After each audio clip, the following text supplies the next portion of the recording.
तो इस एपिसोड के शुरुआत में हमें फैमिली का घर का सीन दिखाया जाता है। फैमिली गनास को जिस कमरे में रखा था वहाँ पे आती है, लेकिन वहाँ पे गनास नहीं था। उसे न देख के वह हैरान हो जाती है। वह इसके बारे में मैथ से पूछती है, तो मैथ बताती है कि वह अभी कहाँ पे हो सकता है। अब हमें ग्रीन हाउस का बगीचा दिखाया जाता है। फैमिली खुश हो जाती है क्योंकि उसे गनास छत पे बैठा हुआ दिख जाता है। फैमिली उसे देख के बोलती है, गनास अच्छा तो तुम यहाँ पे हो। फैमिली उसे ध्यान से देखती है। वो मन में बोलती है कि गनास यह सचमुच देखने में नरम कच्ची चॉकलेट की जैसा लग रहा है। हंसते हुए मन में बोलती है कि अन्य साम्राज्य के लोगों को शायद इस साम्राज्य के लोगों के नाम पे हंसी आएगी। इस साम्राज्य के लोगों के नाम किसी खाने के शीश पे रखे हुए रखा जाता है। यह एक रिवाज है। उन्हें विश्वास है कि वे लंबे समय तक स्वस्थ और अच्छा जीवन जिएंगे। ठीक है, इसी तरीके से यह मजेदार नाम पीढ़ी दर पीढ़ी आगे चलते रहते हैं। फैमिली गनास के पास बैठ जाती है और बोलती है, मुझे गनास पर भरोसा है। वह एक ऐसा व्यक्ति है जो दूसरों की मदद करने की हमेशा कोशिश करता है। एक सच्चा डॉक्टर। मैं भी गनास की मदद करना चाहती हूँ। इस अज्ञान काली बीमारी से स्पार्टन की भूमि को बचाना चाहती हूँ, उसकी रक्षा करना चाहती हूँ। भले इसके लिए मुझे अपनी पूरी शक्ति का इस्तेमाल करना पड़े। जैसे ही फीमेल गनास बाहर छूती है तो वह कुछ ज़्यादा ही खालीपना महसूस करने लगती है। फिर वह धड़ाम से जमीन पर गिर जाती है। वह हैरान थी कि अभी क्या हुआ। तभी गनास उठ जाता है। वह मैकरन को ऐसे देख के हैरान हो जाता है। फीमेल का सर सकरा रहा था क्योंकि उसे समझ में नहीं आ रहा था कि वह अपने शरीर को हिला क्यों नहीं पा रही है। यह देख के गनास हैरान हो जाता है। वह पूछता है, मैकरन क्या तुम ठीक हो? वह टूटे फूटे शब्दों की मदद से बताती है कि वह अपने शरीर को महसूस नहीं कर पा रही है। तभी मैं भागते हुए वहाँ पे आ जाती है। वह पूछती है कि माई लेडी आपको क्या हुआ है। गनर उसे बाहों में उठा लेता है। वह मैच की तरफ घूम के बोलता है, मैं इसे उसके कमरे में लेके जा रहा हूँ। अब अगली सुबह का सीन दिखाया जाता है। गनास फैमिली को चेक कर रहा था। फैमिली उसे ध्यान से देख रही थी। गनास उसे चेक करने के बाद बताता है कि वह पूरी तरीके से स्वस्थ है, जिससे फैमिली को बिल्कुल भी विश्वास नहीं होता है। गनास कुछ सोचते हुए बताता है कि शायद मैं मैग्रन की शक्ति के माध्यम से अपने आप को ठीक कर लिया हूँ। तुम्हारे आने से पहले मुझे बिल्कुल भी ऊर्जा नहीं बची थी। बिना किसी माध्यम के इतने सारे लोगों को ठीक करने की वजह से मैं थोड़ा सा असहज महसूस कर रहा था। मुझे लगा था कि इस बार मेरे शरीर पर इसका गंभीर असर हो सकता है, इसलिए मैं खुद को तैयार कर रहा था। लेकिन जिस क्षण मैंने तुम्हें छुआ, मुझे ऐसा महसूस हुआ जैसे मेरी सारी ऊर्जा कई गुना अधिक वापस आ गई है। मैं समझ गया कि यह मैकरन की शक्ति का स्रोत है। मुझे मदद मिली यह अच्छी बात है, लेकिन अब मैकरन तुम्हारी अपार शक्ति कैसे को वापस ला सकता हूँ। जिसे सुनकर फैमिली उस पर गुस्सा हो जाती है। वह पसमाते हुए बोलती है, एक महिला के यह बहुत बड़ी बात थी। गनार उस पर हंसते हुए बोलता है कि आखिर क्यों नहीं, मुझे लगता है कि तुम बहुत ही ज़्यादा शानदार हो।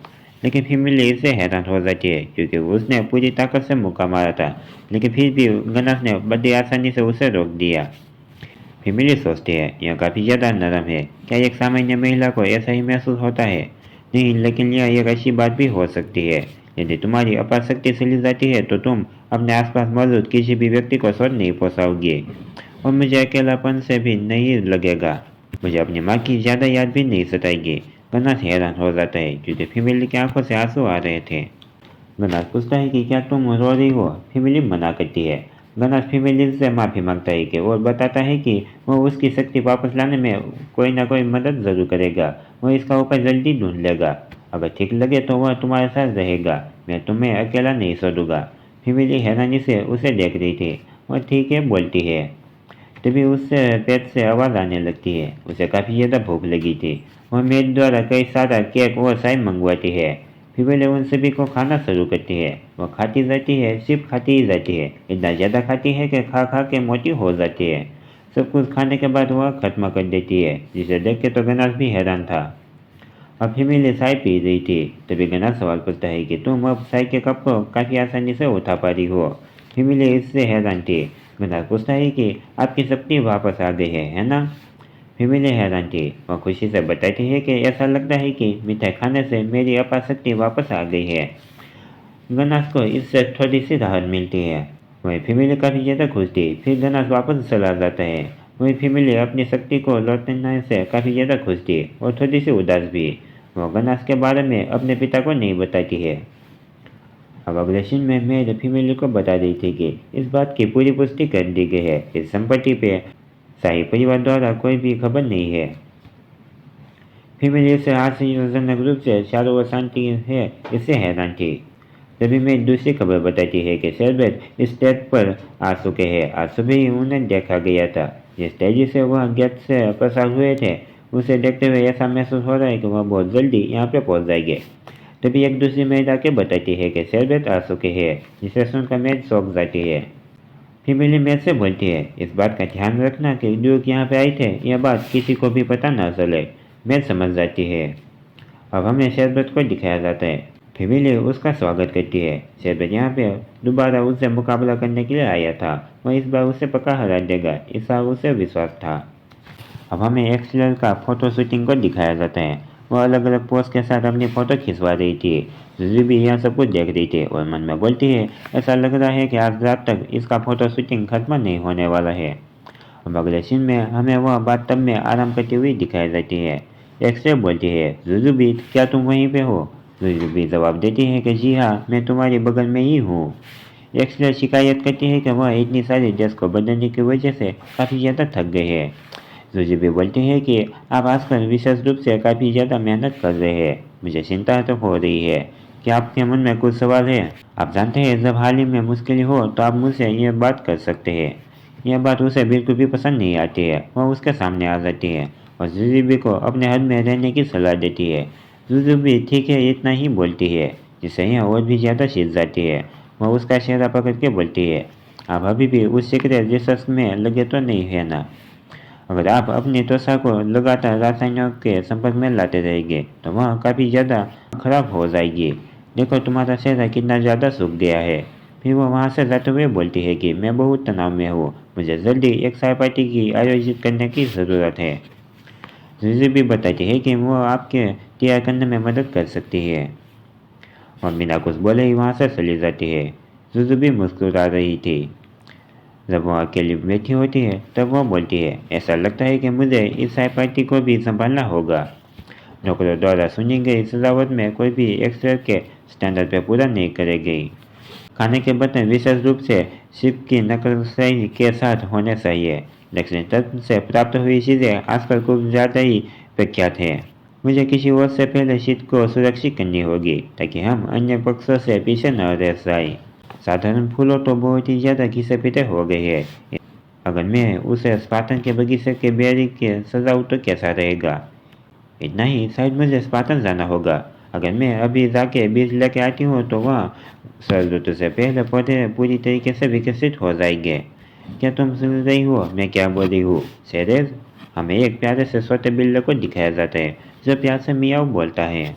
वह जुजुबी के चारों ओर घूमने लगता है। जुजुबी उससे बोलती है, तुम बाहर आने के लिए काफ़ी ज़्यादा उत्सुक थे, है ना? यहाँ पे हमें सुडेलों के बारे में बताया जाता है। बहुत समय पहले जब युद्ध में सुडेलो विरोधी अभियान व्यापक रूप से चल रहे थे, तब वह असली सुडेल सामान्य होने का दिखावा करती थी और सभी से चुपके से रहती थी। सुडेल बनने के लिए तुम्हें किसी उसके वंश से होने की जरूरत नहीं है। ये एक समय में रैंडम और भाग्य पे निर्धारित होता है। जिजीबी को बचपन से पता था कि वह खास है, क्योंकि वह अपने दादा के विपरीत जो केवल रसायन शास्त्री होने का दिखावा करते थे, वह उनके जैसी नहीं थी। वह अपनी शक्ति को नियंत्रित करना सीखने से पहले उसने सबसे पहले जीवित रहने के लिए अंधेरे में घुल मिल जाने की कला में माहिरियत हासिल की थी, तब तक जब तक कोई उसकी वास्तविक कीमत को न पहचान ले। जिजीबी बोलते हैं, तो अब क्या हम स्पार्टन की यात्रा की तैयारी करें? बिल्ला मियाऊ बोलता है। जिजीबी मन में बोलती है, ठीक है, उसी तरह जैसे उसका फैमिलियर जो जीवन पर उसके साथ रहता है, वह दोनों वहाँ से जाते हुए दिखाया जाता है। अब हमें स्पार्टन क्षेत्र का त्योलन दिखाया जाता है। स्पार्टन जिसे शाही परिवार में निकल उपजाऊ जमीन प्रदान की गई थी, उस समय उसे संभालने की क्षमता उनमें नहीं थी।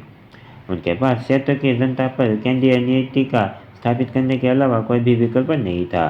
सौभाग्यवश इस क्षेत्र में सबसे पहले बसने वाले लोग बहुत ही ज़्यादा स्वभाव से मेहनती और शांतिपूर्ण थे। इस प्रकार स्पार्टन राजवंश में जनता के केंद्र में रखकर शासन करना शुरू किया। इसके मूल में जनता और कृषि, साथ ही में बागवान भी है। वे कौशल जिनमें बसने वाले लोग निपुण थे, ये मुख्य उद्योग बन गए। अब हमें जुजुबी का दिखाया जाता है। मोहम्मद में बोलती है कि यह रिपोर्ट में ही पहले से ही कहा गया था लेकिन इस प्रत्यक्ष रूप से देखने पर यह मेरी कल्पना से भी अधिक समृद्ध दिख रहा है। यह राजधानी से बहुत ही ज़्यादा दूर नहीं है। फूलों को देखते हुए सोचते हैं कि क्या स्पार्टन में बेरी का मौसम पहले ही समाप्त हो चुका है। मैंने इसे तो अकेले अभी तक एक भी बेरी नहीं देखा है। वह चारों ओर देखती है, फिर मन में बोलती है कि अगर एक्सलेर को पता चला कि उसने फिर से बिना किसी नौकरानी के बाहर गई है तो वह काफ़ी ज़्यादा गुस्सा हो जाएगी। तभी उसकी नज़र नीचे उसके बिल्ले पर पड़ती है। वह उसे देख कर हंसती है, फिर बोलती है कि मेरे सिवाय कोई भी तुम्हारे अस्तित्व को नहीं जानता है। नहीं, क्योंकि मैंने इतनी दूर आ चुकी हूँ तो चलो चिंताओं को दूर भगाते हैं और उस बीज को ढूंढते हैं, बिल्ला मियाऊ बोलता है। जब जुजुबी जा रही थी तभी वहाँ दो अजीब लोगों को आपस में बातें करते हुए देखती है। उसे कुछ तो गड़बड़ लग रही थी। वह मन में बोलती है कि यह अजीब है, भले ही उन्होंने साधारण दिखने वाले कपड़े पहने हैं, लेकिन वह निश्चित रूप से शाही महल से प्रतीत हो रहे हैं। आखिर स्पार्टन के क्षेत्र में शाही परिवार के रक्षक यहाँ पे क्या कर रहे हैं? मुझे इसमें नहीं पढ़ना चाहिए, यह मेरे लिए बिल्कुल भी अच्छा नहीं होगा। लेकिन वह बोलती है, फिर भी मुझे थोड़ी सी जिज्ञासा है। तभी बिल्ला उसकी ओर भागने लगता है। जुजुबी मन में बोलती है, जैसा कि उम्मीद थी, यह अपनी मर्जी से ही स्वेच्छा से पूर्वक कार्य करता है। वह काफ़ी ज़्यादा हाँफ रही थी। जुजुबी चारों ओर देखती है, लेकिन उसे अपना बिल्ला कहीं पर भी नहीं दिखता है। तभी उसके पीछे से आके कोई उसे बेहोश कर डालता है। वह मन में सोचती है कि आखिर यह लोग है कौन। दोनों आपस में बातें करने लगते हैं कि यह महिला कौन है, क्या वह हमारा पीछा करते हुए यहाँ तक आ गई है। उसके कपड़े देख के तो वह कोई आम व्यक्ति नहीं लगती है। तभी बिल्ला गुस्सा हो जाता है और उन पर हमला करने की कोशिश करता है, लेकिन वह एक ही हमले में उसे निपटा देते हैं। चिंता मत करो, मरा नहीं है। फिर वे दोनों व्यक्ति जुजुबी को खत्म करने की तैयारी करने लगते हैं। जुजुबी मन में सोचती है, अरे नहीं, यह तो बहुत ही ज़्यादा बुरा हुआ, मुझे यह बात मैकलन को बतानी होगी। लेकिन तभी वह बेहोश हो जाती है। अब हमें फैमिली को दिखाया जाता है, जो मन में बोलती है कि यह कैसी अनुभूति है, कुछ तो बहुत ही ज़्यादा बुरा होने वाला है। शेरू बोलता है, आपका ध्यान कहाँ पे है? फिर वह काफ़ी तेज़ी से फैमिली पे हमला कर देता है। दोनों की तलवारें एक दूसरे से काफ़ी तेज़ी से टकराती है। फैमिली उसकी सालों को देख रही थी और उसे ऑब्जर्व कर रही थी।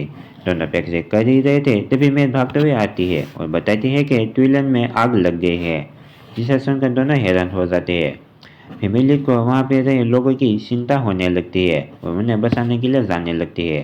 तो यहीं पे इस एपिसोड को खत्म करते हैं। इसका अगला एपिसोड जल्दी आ जाएगा। Thank you for watching, take care.